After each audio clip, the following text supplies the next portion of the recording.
সলমান ভাই, আমি তোমাকে সাবধান করে দিচ্ছি এই ভিডিওর মাধ্যমে, ঈদ ছেড়ে পালাও। কারণ ঈদে আমাদের বাংলার লিডিং মোস্ট সুপারস্টার তার লর্ড বনি তার দলবলকে নিয়ে রীতিমতো হাঙ্গামা করতে আসছে। তারা ঠিক করেছে তাদের নিজেদের রেকর্ড তারা ভাঙবে।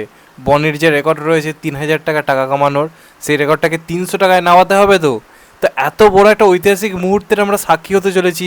বনি নিজের রেকর্ড নিজে ভাঙতে চলেছে। এটা বাংলা ইন্ডাস্ট্রির জন্য কতটা গর্বের ব্যাপার যে বনি আবার লাইফ টাইম রেকর্ড করতে চলেছে।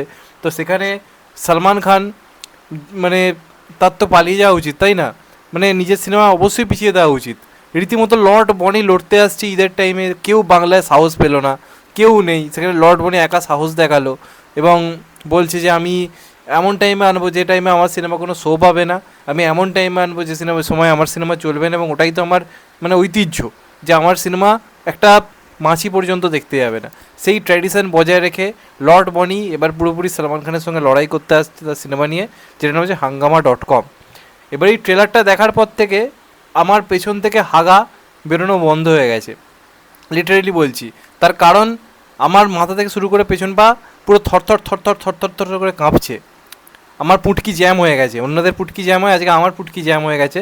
কারণ আমার মাথায় ঢুকে গেছে যে আমাকে এই সিনেমাটা আবার দেখতে যেতে হলে যেতে হবে। বাবু সোনা দেখে আমি কোনো রকমে বাড়ি ফিরে এসে বেঁচেছি। আমি ওই কী নাম ছিল আর একটা, যেটা ঋত্বিক করলো, নামও ভুলে গেছি, কি পরিচয় গুপ্ত নাকি, এগুলো দেখে এসে কোমা থেকে আমি কোনো রকমে উঠে বেঁচে আবার ভিডিও করছি। তো আমাকে আবার লর্ড বনির সিনেমা দেখতে হলে যেতে হবে। বনি মোটামুটি যাতে আরও এক্সট্রা মোটামুটি 50-100 টাকা বেশি কামাতে পারে, সেই জন্য আমাকে হলে যেতে হবে।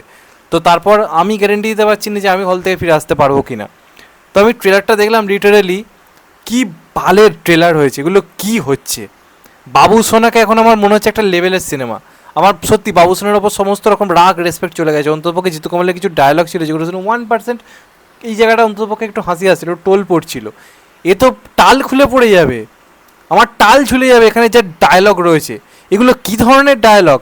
বনি ওমকে বলছে, কাকে দর্শক ফর্শককে দিকে তাকিয়ে বলছে মদ খেতে খেতে, এটা আমার বাবা ওর বাপ জানে না, এটা ওর বাপ আমার বাপ জানে না। এগুলো কী ধরনের ডায়লগ?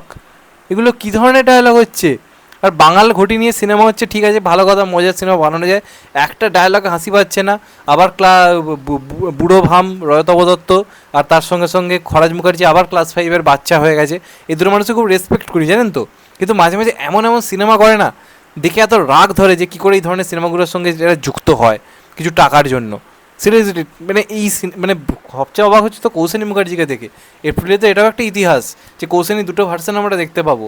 একদিকে আসছে কিলবিল সোসাইটি, যেখানে একটা অন্য কৌশানী, আবার একদিকে টাকা কামানোর জন্য পাগল হয়ে যাওয়া কৌশানী, যে যে টাকা কামানোর জন্য বনির সঙ্গে এরকম হাঙ্গামা.com-এর মতো সিনেমা করতে পারে। মানে কী ধরনের যাতা জিনিসপত্র হচ্ছে। বাংলার কোনো সম্মান রইল না। ঈদের সলমান খানের সামনে লড়বে এই সিনেমাটা। আরে ভাই, কিছু আসছে না এর থেকে আনন্দের ছিল, এটা আসার থেকে তো ভালো যে অন্তপক্ষে সিকান্দার থেকে বাড়ি ফিরে এসে আমি ঘুমোতে পারতাম। এখন তো অ্যাজ এ রিভিউয়ার আমাকে সিকান্দার দেখে আবার এটা দেখতে যেতে হবে হলে। রীতিমতো গায়ে লাগছে, মানে ভাবছি আমি দেখতে যাবো কি যাবো না। মানে সিরিয়াসলি এটা একটা ট্রেলার হয়েছে, এটা একটা মানে এরা কি ট্রেলার এডিটিংও করতে জানে না? একটা ডায়লগে হাসি পায় না, একটা কথায় হাসি পায় না, এরা নিজেদেরকে বিরাট বড় কিছু ভাবে। আবার ট্রোল করলে খুব রাগ হয় এদের, কেন ট্রোল করছে? যখন কৌশানী ভালো কাজ করছে সাপোর্ট তো করছি, তারপরে এই সিনেমাটা করবে। একটা ডায়লগ শুনে মানে লিটারেলি পেছন পাতলা হাগা হয়ে যাবে। কী সব ডায়লগ! আর শ্রাবন্তীর কী অবস্থা! ওম সাহানির তো জীবনে কিছু হবে না যা বুঝতে পারছি এই সিনেমাটা করার পরে। 12টা এমনিই বেয়ে যাবে। বনি তো এমনিই জানে যে আমি জীবনে মানে ওই ফেল করতে করতে করতে করতে একদম নিচে নেমে গেছে, জীবনে উঠতেও পারবে না। আর শ্রাবন্তীর কথা আর কী বলবো, ও কেরিয়ার নিয়ে নিজেও মানে সিরিয়াস নয়। দেবী চৌধুরী নিয়ে করার পরে কী হবে সেটা শ্রাবন্তীই জানে। নাহলে এই সিনেমাটা কেউ রাজি হতে পারে? বাবুসোনা কেউ রাজি হতে পারে? আর কৌশানী কী বলবো আর, মানে একজনের প্রতি একটু রেসপেক্ট ছিল, এই ট্রেলার দেখার পরে আবার কৌশানীর ওপর রাগ চলে এলো। যাই হোক, কিলবিল সোসাইটি মাথায় রাখি, তাহলে কৌশানীর প্রতি একটু এটা বয়া থাকবে।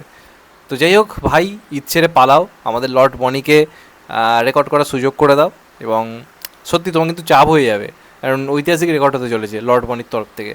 যাই হোক, সাবধান ভাইজান, ভালো থেকো, সুস্থ থেকো, টেক কেয়ার, নমস্কার, আবার দেখা হবে। এখন তো ভাই সবাই ভালো থেকো, সুস্থ থেকো, নমস্কার, টেক কেয়ার, আবার দেখা হবে, ভালো থেকো।